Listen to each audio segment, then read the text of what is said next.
सर्वोकॉन 25 सालों के भरोसे के साथ भारत के सबसे बड़े सर्वो वोल्टेज स्टेबलाइजर निर्माता सर्वोकॉन रखे सब कंट्रोल में।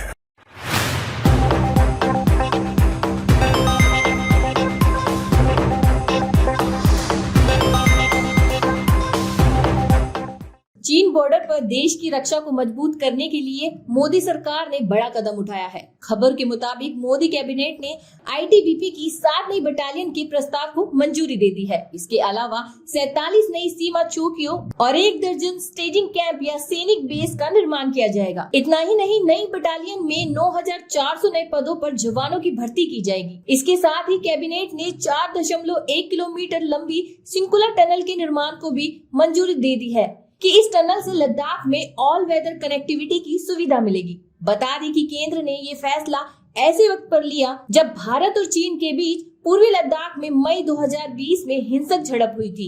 सीमा को लेकर अभी भी विवाद चल रहा है। तो वहीं पिछले साल दिसंबर में भी अरुणाचल प्रदेश में भारत और चीन की सेना आमने सामने आ गई थी। त्रिपुरा विधानसभा चुनाव के लिए आज सुबह 7 बजे से वोटिंग शुरू हो गई है। राज्य की 60 सीटों पर शाम 4 बजे तक वोट डाले जाएंगे। इन 60 सीटों के लिए अलग अलग पार्टियों ने 20 महिला उम्मीदवारों सहित 259 उम्मीदवारों को मैदान में उतारा है। चुनाव सुरक्षा को लेकर चप्पे चप्पे पर मजबूत सुरक्षा व्यवस्था तैनात की गई है। इन चुनावों में 13.53 लाख महिलाओं समेत कुल 28.13 लाख मतदान वोट डाले जाएंगे।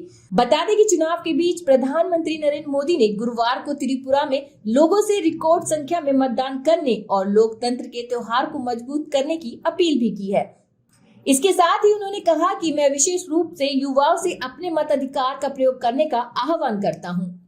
सपा नेता स्वामी प्रसाद मौर्य ने बीजेपी पर निशाना साधा है। साथ ही उन पर आरोप लगाया है कि उनको जान से मारने की धमकी मिल रही है।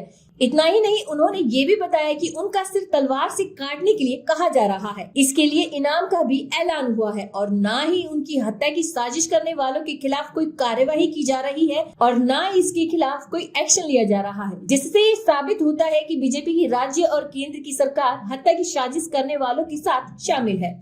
सपा नेता स्वामी प्रसाद मौर्य ने आगे ये भी कहा कि मैंने एक पत्र प्रधानमंत्री और एक पत्र राष्ट्रपति को भेजा है। इससे पहले मैं यूपी के सीएम और प्रमुख सचिव गृह को भी एक पत्र भेज चुका हूं। और आगे उन्होंने ये भी कहा कि अयोध्या के हनुमानगढ़ी मंदिर के महंत राजू दास ने स्वामी प्रसाद मौर्य पे पलटवार करते हुए कहा कि उन्होंने मेरे ऊपर हमला किया और समाज को बांटने की साजिश कर रहे हैं। इसके अलावा सिर काटने की धमकी और ऐसा बयान देने वाले साधु संतों को मौर्य ने आतंकी कहा है।